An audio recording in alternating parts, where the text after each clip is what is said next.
Hello everyone. आज के graph theory के इस वीडियो में हम लीनियर ग्राफ और बाई पार्टाइट ग्राफ की डेफिनेशन को समझेंगे। तो सबसे पहले डेफिनेशन है लीनियर ग्राफ।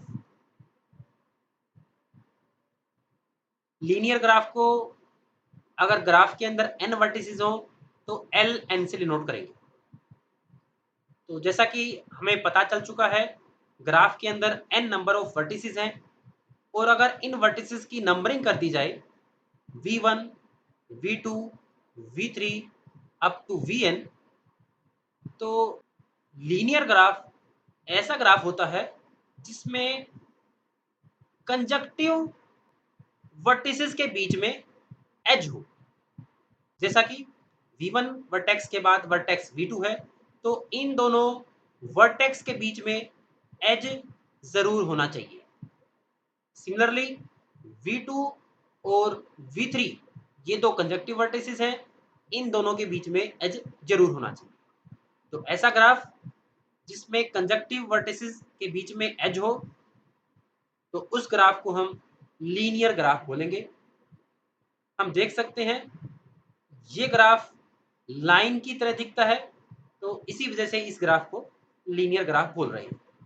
अगर ग्राफ के अंदर दो वर्टिसेस हैं तो हम उस ग्राफ को L2 से डिनोट करेंगे। अगर ग्राफ के अंदर चार वर्टिसेस हैं तो उसको L4 से डिनोट करेंगे। लीनियर ग्राफ को पाथ ग्राफ के नाम से भी ग्राफ थ्योरी में पढ़ा जाता है। नेक्स्ट डेफिनेशन है बाई पार्टाइट ग्राफ। मान लेते हैं जी कोई ग्राफ है और इस ग्राफ के सेट ऑफ वर्टिसेस को v ऑफ g से डिनोट कर रहे हैं और एजेस के सेट को e ऑफ g से डिनोट कर रहे हैं। तो g ग्राफ को बाई पार्टाइट ग्राफ कब बोला जाएगा? सबसे पहली कंडीशन है कि वर्टेक्स सेट को अगर दो डिसजॉइंट सेट में ब्रेक किया जा सके such that u union w equal to v हो। सबसे पहला पॉइंट यह है।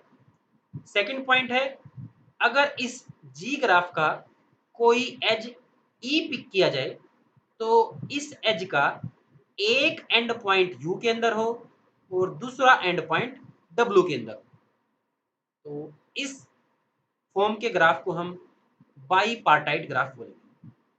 जैसा कि नाम है, हमें नाम से ही अंदाजा लग रहा है, बाई का मतलब दो, पार्टाइट का मतलब वर्टेक्स सेट की पार्टीशन। कि अगर ग्राफ के वर्टेक्स सेट की दो पार्टीशन ऐसी बन जाए कि सच दैट ग्राफ का कोई भी अगर एज पिक किया जाए तो एज का एक एंड पॉइंट यू के अंदर हो और दूसरा एंड पॉइंट डब्ल्यू के अंदर हो, तो ग्राफ हमारा बाई पार्टाइट ग्राफ कहलाएगा। नीचे दो ग्राफ ड्रा किए हुए हैं, उनको हम समझते हैं। यहाँ पर दो ब्लैक वर्टिसेस है, मान लेते हैं इनके नाम है v1 और v2, और दो एम्प्टी वर्टिसेस हैं, इनके नाम है v3 और v4। ग्राफ के अंदर चार वर्टेक्स थे, तो वर्टेक्स सेट को दो सेट में ब्रेक करना है। मान लेते हैं u सेट के अंदर एलिमेंट है v1 और v2 और w सेट के अंदर एलिमेंट है v3 और v4। हम देख सकते हैं अगर इस ग्राफ के किसी भी एज को पिक किया जाए, मान लेते हैं अगर इस एज को हम पिक करें, इसका नाम E1 रखें, तो E1 एज का एक एंड पॉइंट U के अंदर है और दूसरा एंड पॉइंट W के अंदर। तो ये ग्राफ आपका बाई पार्टाइट ग्राफ कहलाएगा। सिमिलरली नेक्स्ट ग्राफ से भी हम इस डेफिनेशन को अच्छे से समझ सकते हैं। जहाँ पर जो ब्लैक डॉट्स हैं, अगर हम उन वर्टिसेस को U सेट के अंदर लें और एम्प्टी वर्टिसेस को W सेट के अंदर लें, तो ग्राफ का कोई भी अगर एज पिक किया जाए तो उस एज का एक एंड पॉइंट यू के अंदर है और दूसरा एंड पॉइंट डब्ल्यू के अंदर। तो इस फॉर्म के ग्राफ को हम बाई पार्टाइट ग्राफ बोलते हैं। नेक्स्ट इंपॉर्टेंट एग्जांपल है सबसे छोटा कंप्लीट ग्राफ जिसे बाई पार्टाइट ग्राफ में कन्वर्ट नहीं किया जा सकता और जो सिंपल भी होगा वो होगा K3। दोबारा से समझते हैं। सबसे छोटा complete graph, smallest complete graph, सबसे पहली कंडीशन ये। Second, simple graph. Smallest complete graph, simple graph, that cannot be converted into bipartite graph is K3। हम देख सकते हैं K2 K3 से छोटा कंप्लीट ग्राफ है, लेकिन K2 हम जानते हैं K2 ग्राफ के अंदर दो वर्टेक्स होंगे V1 और V2 और दोनों वर्टेक्स के बीच में एक एज हुआ, तो K2 ग्राफ के वर्टिसेस सेट को दो सेट में ब्रेक किया जा सकता है जो कि इस बाईपार्टाइट ग्राफ की कंडीशन को सेटिस्फाई करेगा। तो इसी वजह से K2 बाईपार्टाइट ग्राफ में कन्वर्ट किया जा सकता है।